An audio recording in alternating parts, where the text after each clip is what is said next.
고린도전서 4장 1절에서 2절, 9절에서 16절입니다.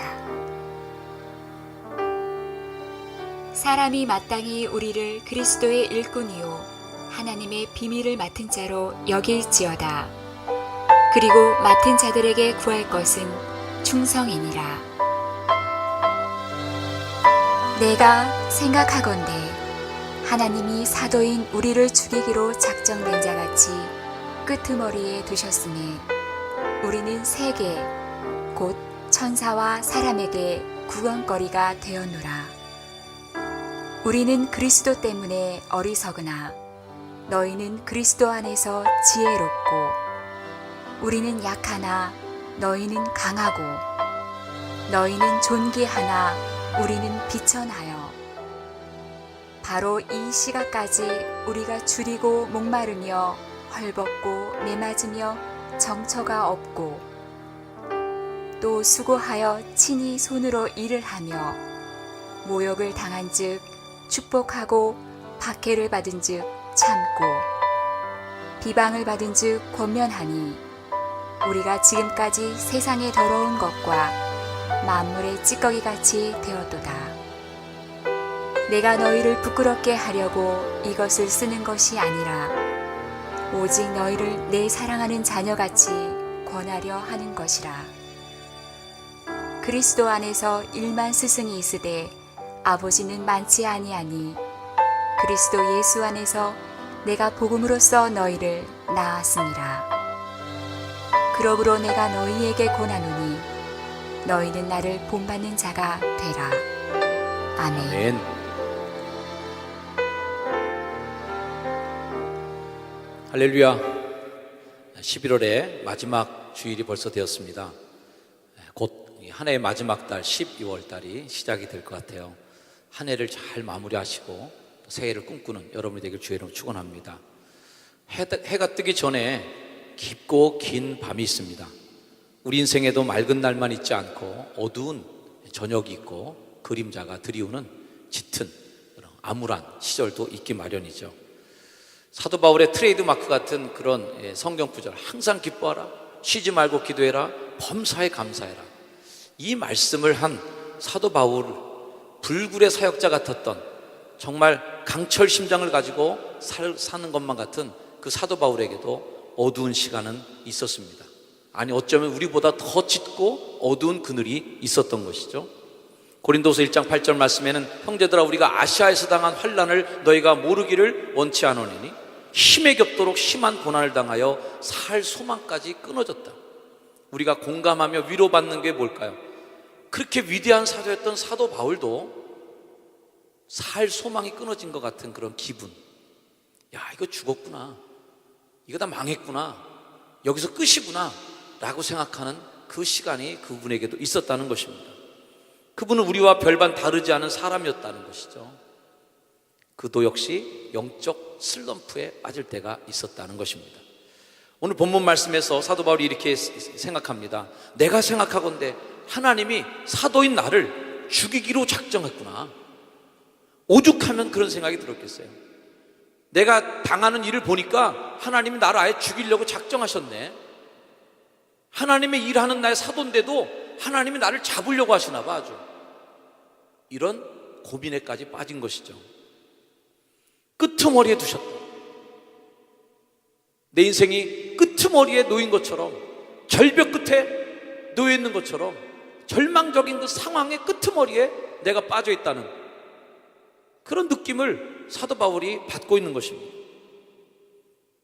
본인이 생각해도 어떤 기분이냐? 세계 천사 사람들에게 이거 구경거리 됐다, 이거 망신살이 뻗쳤다, 쉽게 얘기하면 이겁니다. 이 얼마나 절박한 상황입니까? 하나님이 날 죽이기로 작정하셨구나, 나를 인생의 끄트머리에 몰아넣으셨구나, 천하의 사람들에게 구경거리가 되겠구나, 이렇게 깨닫게 된 겁니다. 억울한 거예요. 이런 상황을 만난 사도 바울이 어떻게 그런 것들을 극복했는지를 우리가 깨달을 수 있다면 오늘을 살아가는 우리에게도 큰 깨달음과 위로가 있으리라 믿습니다.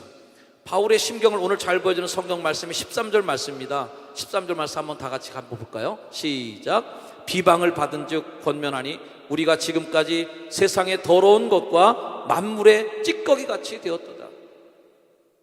만물의 세상에 더러운 게 뭐예요? 쓰레기죠. 내 지금 기분이 어떠냐 하면 쓰레기 같은 기분이고 찌꺼기가 된 느낌이야. 이렇게 얘기합니다. 비참한 거죠. 더군다나 바울이 자기를 생각할 때 쓰레기 같고 찌꺼기 같은 인생이다 라고 생각하게 만든 사람이 누구냐 하면 바로 자신이 낳고 기른 고린도 교회 성도들 때문에 그런 기분이 든 겁니다. 그렇게 믿었던, 내 자식같이 사랑했던 그 교인들로 인해서 찌꺼기 같은 기분이 들 정도의 기분이 나를 떨어진 거예요. 고린도서 4장 15절 말씀처럼 예수 안에서 내가 복음으로 너희를 낳았다. 내 자식이에요. 영적 자식이에요. 자식을 낳고 길렀음에도 불구하고 그 아버지의 사랑과 그 아버지의 헌신에 걸맞은 대우가 나에게 있지 못할 때, 아버지 나한테 한 게 뭐예요 도대체? 나를 위해서 해준 게 뭐 있어요? 뭐 이렇게 얘기를 해버리면 얼마나 황당한 것입니까? 다른 어떤 사람에게 받은 스트레스보다도 자식들이 그렇게 부모를 원망하고 그 사랑에 오히려 반기를 들면 어떻게 되겠어요? 절망의 상황이 따로 없는 것이죠. 어떤 자식은 이렇게 생각할 겁니다. 야단 한 번 안 치고 늘 너리를 쓰다듬어 주고 몸에 좋지 않은 사탕도 턱턱턱 주면서 먹으라고 주는 옆집 아저씨가 우리 아버지보다 그 옆집 아저씨가 훨씬 더 나를 사랑하는구나. 우리 아버지는 뭐 먹지도 말라 그러지, 어디도 못 가게 만들지, 때로 야단치지, 혼내키지. 근데 옆집 아저씨는 한 번도 혼내치지도 않고 사탕 좀 달라 그러면 척척척척 사탕 뭐 아무리 불량식품도 다 먹으라고 주고 말이죠. 애가 생각할 땐 어떻게 생각해요? 야, 우리 아버지보다 옆집 아저씨가 훨씬 낫다. 그러나 진짜 그 아이를 사랑하는 것은 옆집 아저씨가 아니겠죠. 바울의 심정이 바로 그런 겁니다. 고린도 교회를 찾아서 온 순회 전도자들이 있었어요. 이 순회 전도자들 가운데서는 자신들이 아주 영험하다고 자기를 주장했습니다. 원래요, 사꾼 목자들이 더 은혜롭게 얘기합니다. 그런 거 아시죠? 약장수들이 훨씬 더 만병통치약인 것처럼 설명하는 거.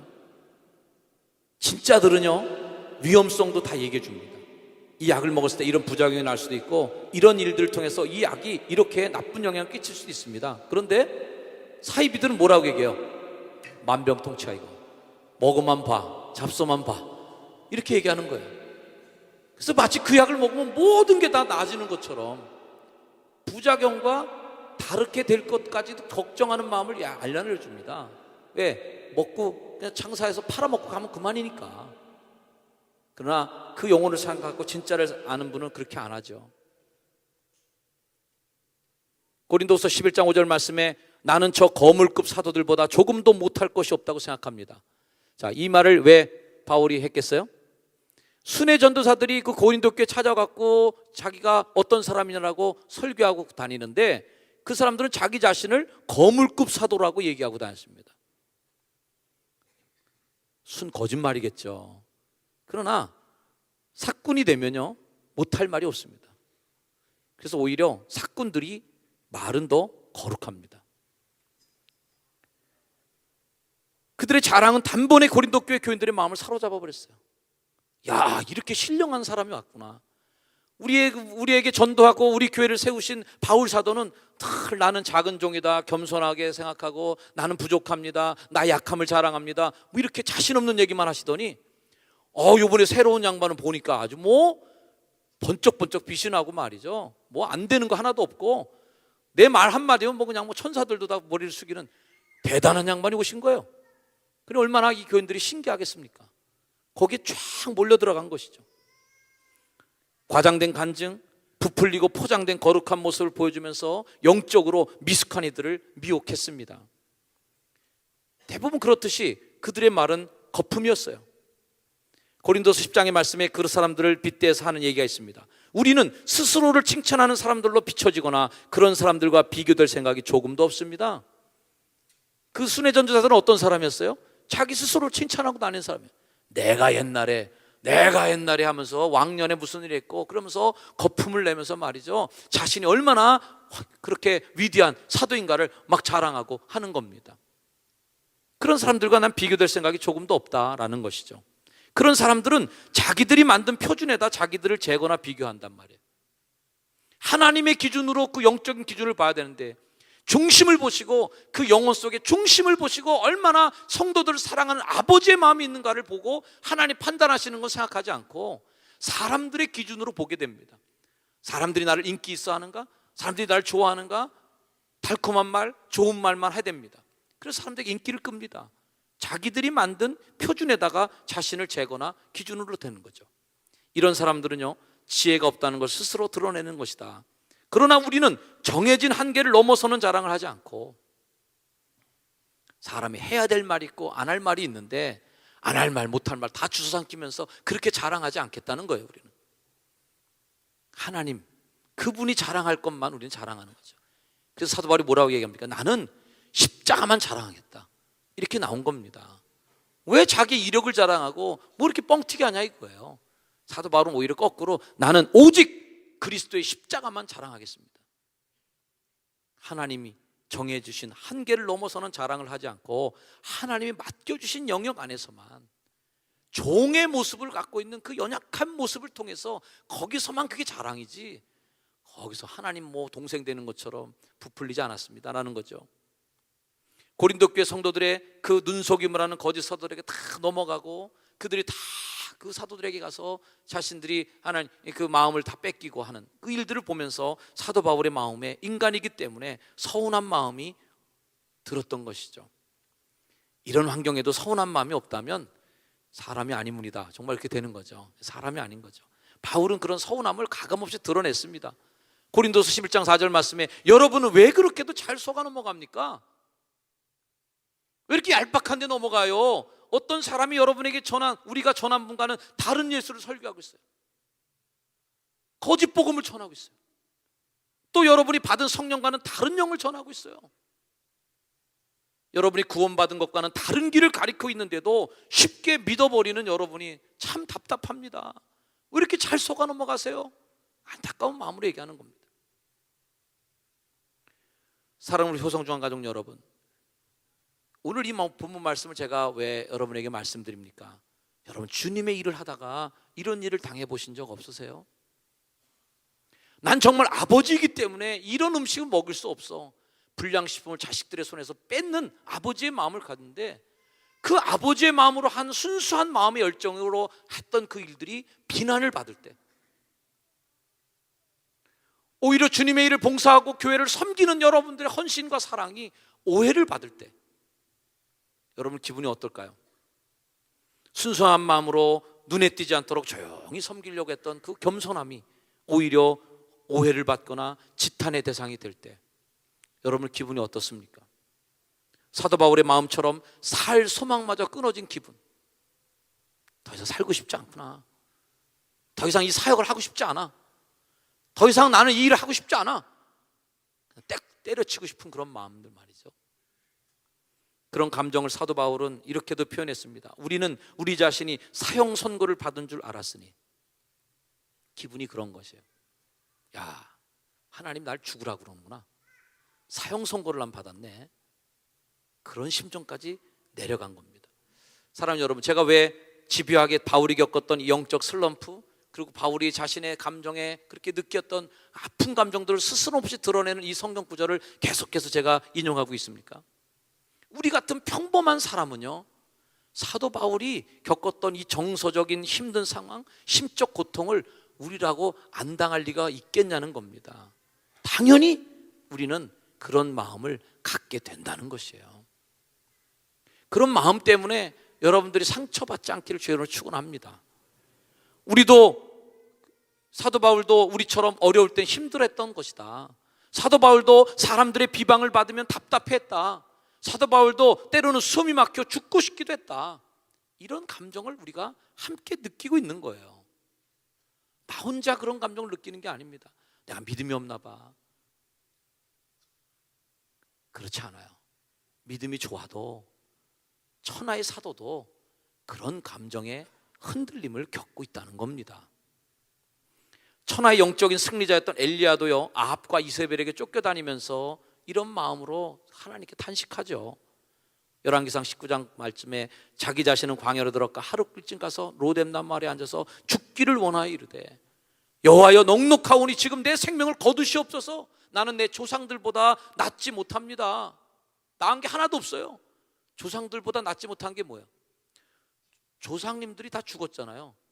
죽은 조상들보다 내가 나은 게 하나도 없다는 거예요. 살아있으면 뭐합니까? 차라리 어디 가서 산 거기에 무덤에 가서 누워있는 게 그게 훨씬 낫겠어요, 하나님. 이런 말이죠. 우리는 이런 거인들이 연약한 모습을 보면서 또 다른 진리를 하나 깨닫게 되는데, 그것은 정말 죽고 싶다는 생각이 들 정도로 치열하게 사명을 감당한 사람만이 이런 정신적 고통을 경험할 수 있다는 것입니다. 사랑하는 여러분, 혹시나 이 한 해를 정리해가는 이 즈음에 정말 사역이 힘들었구나, 하나님이 나를 죽이려고 작정하셨구나, 아예 날 선교회장 시키더니 아직 하나님이 선교회장 시켜서 나를 피를 말려 죽이려고 그러셨나 봐. 하나님 날 교구장 시키더니 교구장 하다 나 순교하라고 아예 그냥 하나님이 나를 저주를 하시나 봐. 아주 왜 이렇게 힘들어? 살 소망까지 끊어졌어. 사형 선고를 받은 기분이야. 하나님이 나를, 감정이 찌꺼기 같은 기분이야 나 아주. 이런 감정이 드는 것은 어떤 훈장일까요? 하나님의 심정으로, 아버지의 심정으로 사역하신 분들이 겪을 수 있는, 아버지의 마음으로 일했던 사람만이 경험할 수 있는 감정적인 슬럼프인 것입니다. 이런 슬럼프를 두려워해서도 안 될 것이지만 또 이런 슬럼프에 넘어가서도 안 될 것입니다. 그건 누구나 겪을 수 있는 것이라는 거예요. 여러분의 믿음이 없어서도 아니고, 여러분의 마음의 열정이 식어서도 아니에요. 우리도 누군가는 그런 일을 다 겪을 가능성이 있는 것입니다. 그렇게 죽고 싶을 정도로 감정의 나락으로 떨어졌을 때 혹시나 제 마음에 드는 생각은, 사도나 제자로 불리울 수 있는 자격은 그런 사람만이 가질 수 있는 게 아닌가.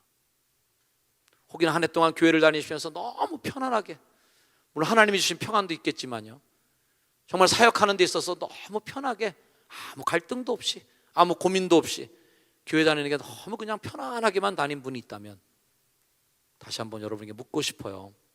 정말 아버지의 심정으로 교회를 섬기셨는가? 죽고 싶을 정도로 그런 고통 속에 내가 마음이, 감정이 휘둘릴 정도로 나는 하나님의 사역을 감당해 왔던가? 이런 거인들의 연약한 모습을 통해 연약하고 작게만 느껴지는 그 열등감이 결국 나의 모습만은 아니라는 것을 깨닫기를 주의 이름으로 축원합니다. 고린도서 1장 4절 말씀에 보면 이런 말씀입니다. 그분은 온갖 고난을 겪는 우리를 위로해 주십니다. 아멘. 고난이 있는 곳에 위로가 있는 것이에요. 그래서 우리가 하나님께 받는 위로로 고난당하는 사람들을 위로할 수 있게 해줍니다. 이게 하나님의 역설적인 진리인 거예요. 고난당한 사람이기 때문에 위로해 줄 수 있는 거예요. 힘들어 봤기 때문에 힘든 사람을 위로해 줄 수 있는 거예요.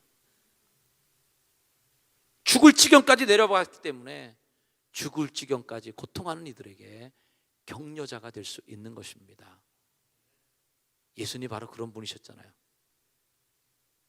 그가 채찍에 맞음으로 우리가 나음을 입었도다.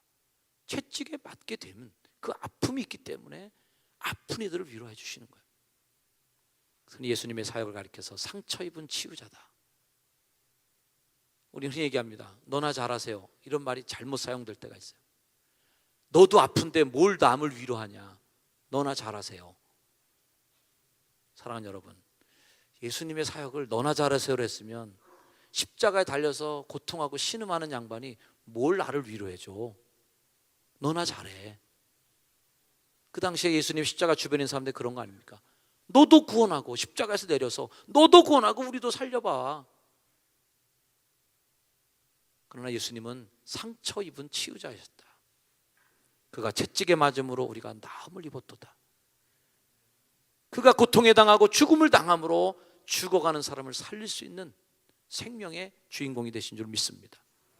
그러므로 5절 말씀 이런 말씀이에요. 여러분은 우리가 그리스도를 위해서 고난을 당하면 당할수록 그리스도께 받는 위로와 격려도 더 풍성하다는 것을 알 것입니다. 사역의 자리에서 주님으로 인하여 고난을 겪으신 분이 계십니까? 주님으로 인하여서 정말 상처받은 분이 있습니까? 그 상처와 아픔이 클수록 격려와 위로도 풍성하기를 주의 이름으로 축원을 드립니다. 우리가 큰 환난을 당하는 것도 여러분이 하나님의 위로와 구원을 받게 하려는 것이며, 또 지금 환난을 당하고 있는 우리를 하나님께서 위로해 주시는 것도 역시 여러분을 돕기 위한 것입니다. 바울의 생각은 뭐냐면, 고난도 여러분을 돕기 위한 하나님의 교육이고, 위로도 하나님 여러분을 위로하시기 위한 하나님의 또 교육이에요. 그런 의미에서 고난도 위로함도 버릴 게 없는 하나님의 은혜로 받는 것입니다. 다시 말하면 여러분이 우리와 같은 환난을 당할 때 하나님이 우리에게 베풀어 주신 위로가 얼마나 풍성한 것인가를 기억하게 하심으로써 여러분에게 환난을 견디어 나갈 힘을 주시려는 것입니다. 아멘. 그렇습니다. 바울은 슬럼프를 극복함으로 하나님의 위로를 받아요. 그도 슬럼프를 겪었고 영적 침체 현상을 겪었지만 그것에 매몰되거나 그것에 깔려 죽지 않았습니다. 하나님은 바울에게 있어서 위로의 하나님이셨어요.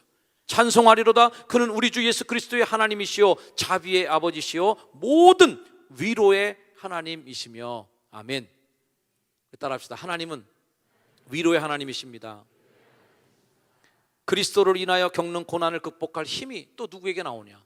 그리스도에게서 나온다는 역설적 진리입니다. 고린도서 1장 5절 말씀, 그리스도의 고난이 우리에게 넘친 것 같이 우리가 받는 위로도 그리스도로 말미암아 넘치는도다. 사랑하는 여러분, 고난도 그리스도로 말미암아서 왔다면 위로도 그리스도에게 온다는 거예요. 전 이 말을 이렇게 바꿔보고 싶습니다. 사역으로 인해서 지쳤다면 사역으로 인해서 충전받을 것이다. 사역 때문에 상처를 받았다면 사역 때문에 고침을 받을 것이다. 아멘. 자동차가 배터리로 시동을 걸립니다. 배터리 갖고 있는 전기의 힘으로 차를 돌려줍니다. 에너지를 준 것입니다. 그러나 곧 이 차가 굴러가기 시작하면 제네레다가 돌기 시작하고 다시 이 전지를 축전해 주는 거예요. 전기를 충전시켜줘서 거기를 더 전기를 채워주는 역할을 서로 주고받는 것입니다. 사역은 우리의 힘을 빼는 것입니다. 돌아가게 만들도록 내가 방전을 해야 되는 거예요. 하지만 곧 이 사역이 돌아가기 시작하면서 나에게 다시 충전시켜주는 힘이 있는 거예요. 이것이 하나님의 영적 원리입니다. 그리스도의 고난이 우리에게 넘친 것 같이 그리스도의 위로도 우리에게 넘치는 거예요. 사역이 죽을 만큼 힘들 때 오히려 그 안에서 생명 주시는 하나님의 은혜를 더 강력하게 경험할 수 있는 하나님의 파워를 갖게 되는 것입니다. 그리스도의 고난이 우리에게 넘친 것 같이 우리가 받는 위로도 그리스도로 말미암아 어떻게 한다고요? 넘치는도다. 하나님의 사역으로 지친 여러분, 하나님의 사역으로 충전되기를 주의로 축원합니다. 그리스도로 인하여 고난을 받으신 분들, 그리스도로 인하여 그간에 치유함이 있기를 주의로 축원합니다. 바울은 쓰레기 같은 인생, 찌꺼기 같은 자신의 감정을 그렇게 탄식하다가 극적 반전의 선언이 갑자기 성경에 나와요. 그렇게 자신을 처절하게 얘기했죠. 이 시각까지 우리가 줄이고 목마르며 헐벗고 매맞으며 정처가 없고 또 수고하여 친히 손으로 일을 하며 모욕을 당한 즉 축복하고 박해를 받은 즉 참고 비방을 받은 즉 권면하니 우리가 지금까지 세상의 더러운 것과 만물의 찌꺼기같이 되었도다. 이런 기분을 얘기하자마자 바울이 우리에게 끔찍한 얘기를 하나 해요. 이거 정말 끔찍한 거죠. 뭡니까? 너희는 나를 본받는 자가 되라는 것입니다. 좋은 얘기나 하고 본받는 자가 되라 그러면 기분이나 좋은데 금방까지 뭐 맞고 모욕당하고 박해를 받고 뭐 찌꺼기 같은 기분이야. 이러다 갑자기 넌 나를 본받는 자가 돼 그러면 기분 좋겠습니까 여러분? 나는 이렇게 고생했지만 너는 그러지 마라 제발. 너는 행복하게 살아. 나 같은 길 걷지 마. 이렇게 얘기하는 게 아니라 너희는 나를 본받는 자가 되라. 여러분 이거 본받고 싶으세요?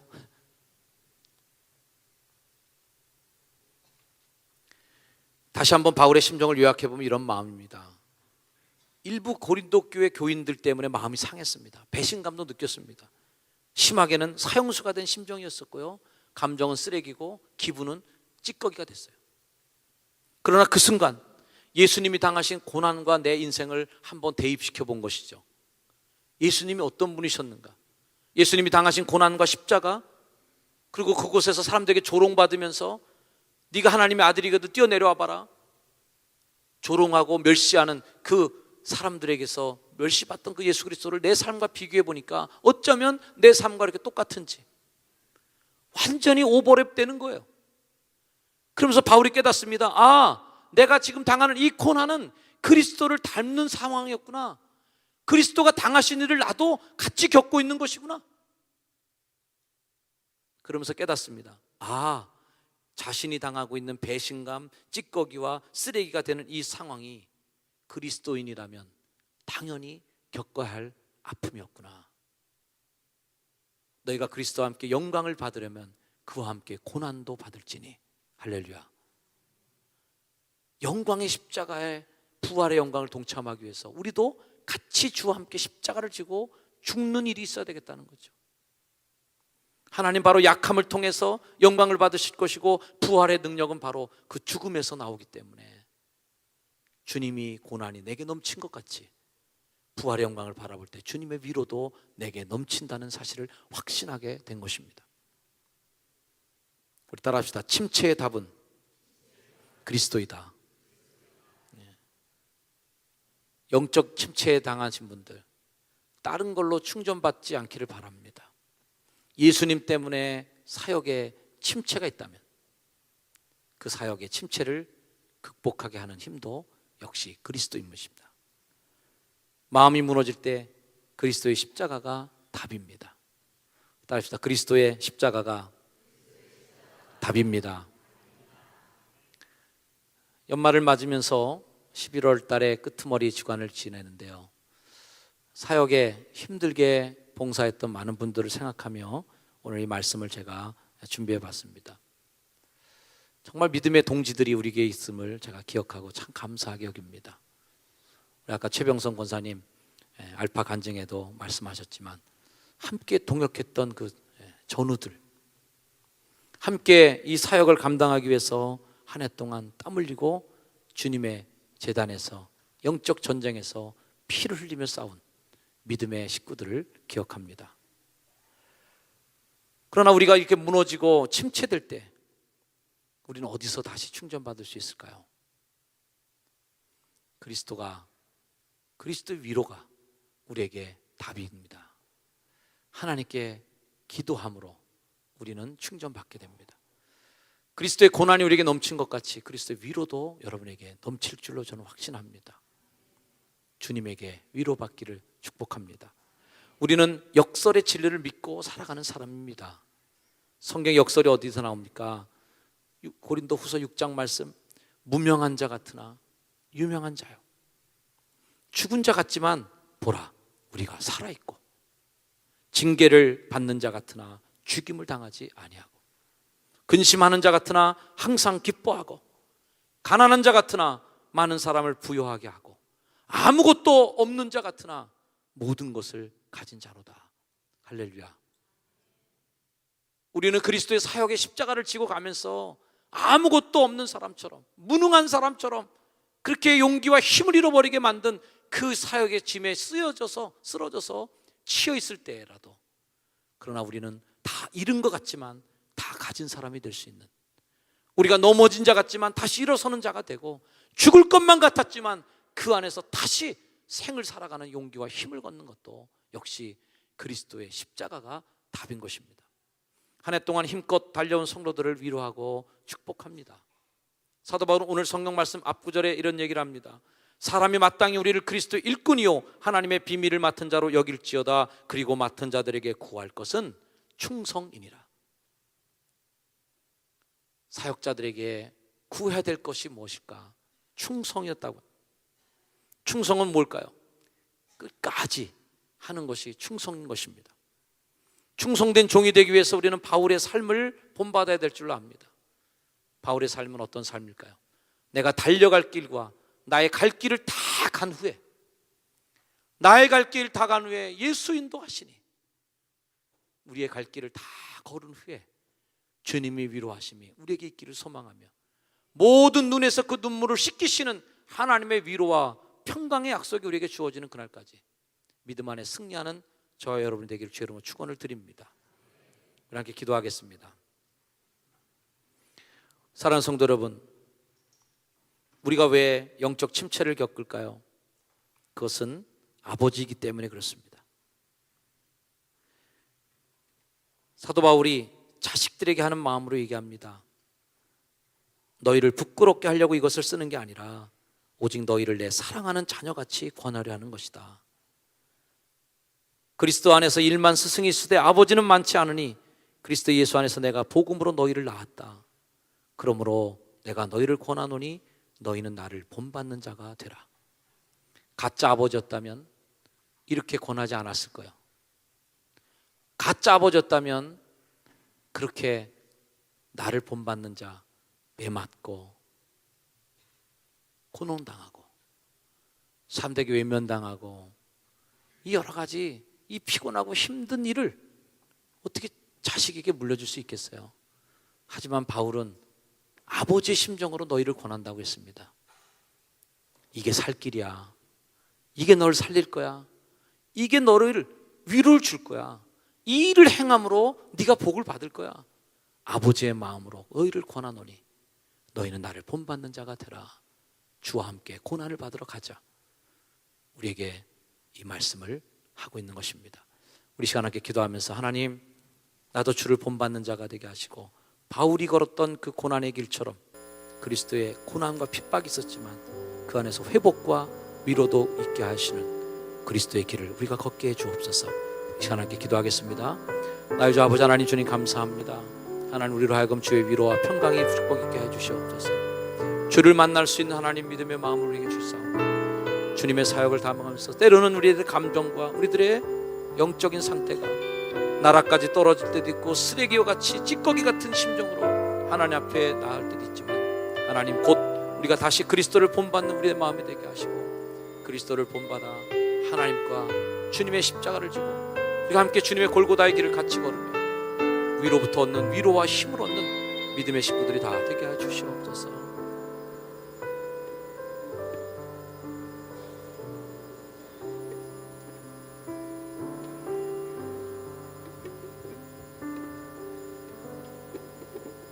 하나님, 그리스도의 고난이 우리에게 넘친 것 같이 그리스도의 위로가 우리 가운데 넘치게 하옵소서. 예수님의 이름으로 기도합니다. 아멘. 다리 일어나셔서 결단 찬양하겠습니다.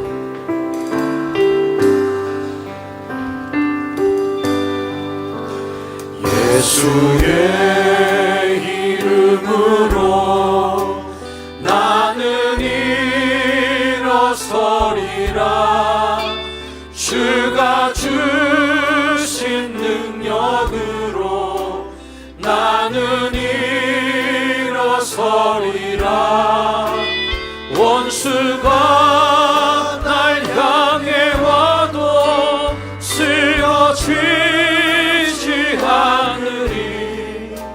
주가 주신 능력으로 주가 주신 능력으로 주가 주신 능력으로 일어서리. 우리 두 손 높이 들고 찬양합니다. 예수의 이름으로 하나님, 예수 그리스도의 이름으로 우리가 위로받고 일어나게 해주시옵소서.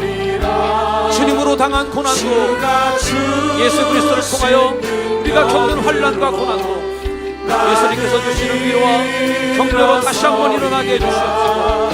예수의 이름으로 일어나게 하시고 예수의 이름으로 승리하게 하여 주옵소서. 쓰러지지 않으리.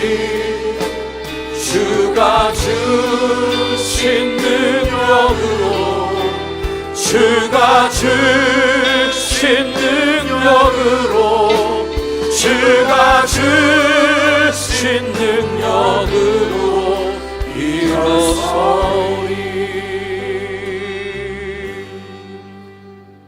이제는 고난의 십자가를 지셨지만 주님의 십자가를 통하여 우리에게 오히려 위로하시고 온 인류의 희망이 되어주신 예수 그리스도의 그 크신 은혜와 하나님 아버지의 위로하심과 격려하심과 사랑하심과 성령님의 축복하심이 인생의 길을 걸어가며 하나님의 위로가 필요할 때마다 그리스도로 인하여 위로받고 격려받을 아름다운 주의 성도들의 삶 가운데 이제로 영원까지 늘 항상 함께 하시기를 간절히 축원하옵나이다. 아멘.